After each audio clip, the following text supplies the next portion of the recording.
Cara pengendalian hama dan penyakit tanaman jeruk lemon California. Nikmati videonya.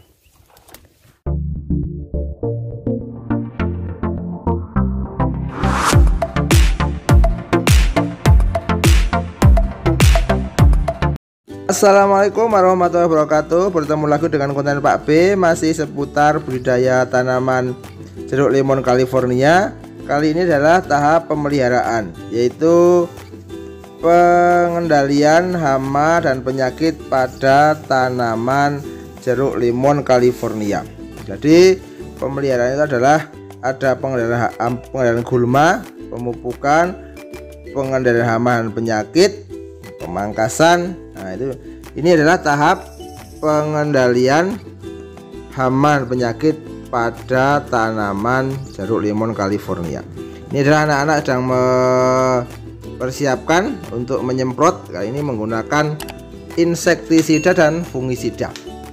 Jadi untuk insektisida adalah untuk hama. Jadi hamanya adalah ini banyak sekali. Jadi biasanya menyerang tanaman yaitu kutu loncat, lalat buah, kutu daun, tungau, penggerek buah, dan ulat. Nah, ini adalah dengan membasminya dengan menggunakan insektisida.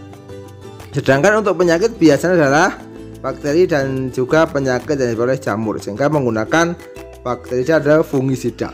Bisa dioplos, bisa juga sendiri-sendiri. Jadi kalau mau lebih efisien ya dicampur. Nah, proses penyampuran yaitu air dan juga bahan kimianya.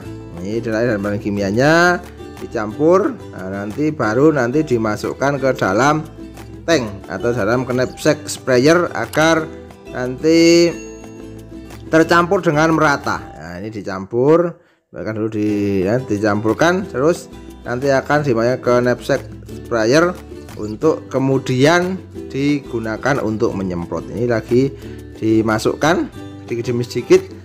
Hati-hati juga, ini juga menggunakan sarung tangan yang berbahan karet sehingga airnya tidak masuk atau bahan kimia tidak berbahaya terhadap telapak tangan dan sebagainya. Dan jangan lupa tetap menggunakan masker ya.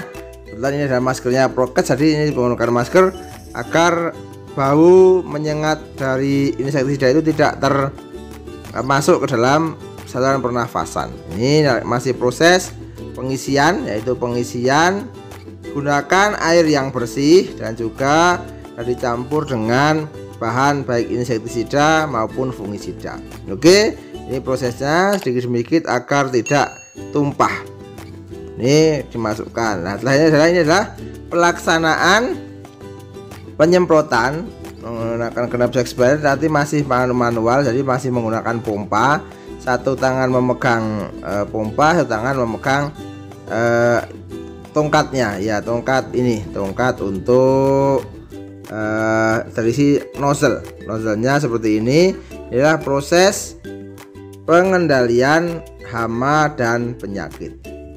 Jadi selain tanaman jeruk lemon California itu adalah butuh sangat tumbuh, yaitu tanah yang subur, gembur, banyak organiknya, terus tidak memiliki kandungan garam yang tinggi, tanahnya bebas gulma, terus tidak tergenang air, tidak becek, dan tidak terlalu basah.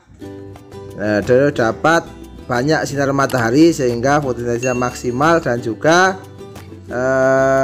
tidak bisa hidup di dataran rendah dan dataran tinggi. Nah, kalau ini adalah datarannya sekitar 600 meter di atas permukaan laut. Ini masih proses berjibaku untuk membasmi hama-hama yang menyerang, terutama menyerang daun dan juga buahnya, karena ini daunnya adalah digunakan untuk proses fotosintesis atau tempat masak makanan yang akan digunakan untuk seluruh tubuh tumbuhan dan juga akan memproduksi buah. Nah, kalau buahnya nanti biasanya lalat buah dan sebagainya nempel pada buah yang sudah mulai besar. Nanti lalat buah itu menusukkan untuk bertelur di dalamnya, sehingga nanti ada ulatnya itu ya, larvanya dalamnya, sehingga itu menyebabkan jeruk menjadi busuk dan kualitasnya menjadi rendah. Jeruk lemon California itu mengandung vitamin C yang tinggi, riboflavin, tiamin, zat besi, asam pantotenat, vitamin B6, kalium, tembaga, kalsium, dan asam folat. Ini sangat baik untuk kesehatan. Apalagi nanti kalau pas tapi kalau pas mengkonsumsi, kalau ini kan disemprotnya di kulitnya, sehingga kalau pas mengkonsumsi kan yang dikonsumsi adalah dagingnya, jadi tidak bermasalah. Sehingga kalau ini biasanya dipetik dulu atau dipanen dulu terus baru disemprot. Jangan kebalik, disemprot dulu baru dipetik. Kalaupun seperti itu, biasanya nanti kalau pada saat sudah dipanen itu dicuci bersih, sehingga insektisida atau fungisidanya tidak nempel di dalam kulit jeruk lemon California dan akan membahayakan kalau kita dikonsumsi. Oke, jangan lupa kasih like, subscribe, dan komen agar channel ini berkembang dan Pak B semangat berbagi konten positif dan inspiratif. Oke, ini masih pembasmian atau pengendalian hama dan penyakit. Untuk apa? Agar nanti tanamannya tumbuh subur, tanamannya itu juga nanti maksimal. Kalau daunnya maksimal dalam proses fotosintesisnya, kalaupun nanti ada buahnya, juga buahnya berkualitas tinggi tanpa banyak hama yang menyerang. Jadi hamanya Pak B ulangi, yaitu adalah kutu loncat, lalat buah, kutu daun, tungau, penggerek buah, dan ulat. Itu yang perlu diwaspadai. Sehingga apa? Sehingga hasilnya diharapkan hasilnya maksimal. Hasilnya maksimal, bermutu tinggi, jeruknya juga bermutu tinggi, sehingga konsumennya atau pangsa pasarnya menjadi senang ya, konsumennya senang dari hasil atau proses budidaya.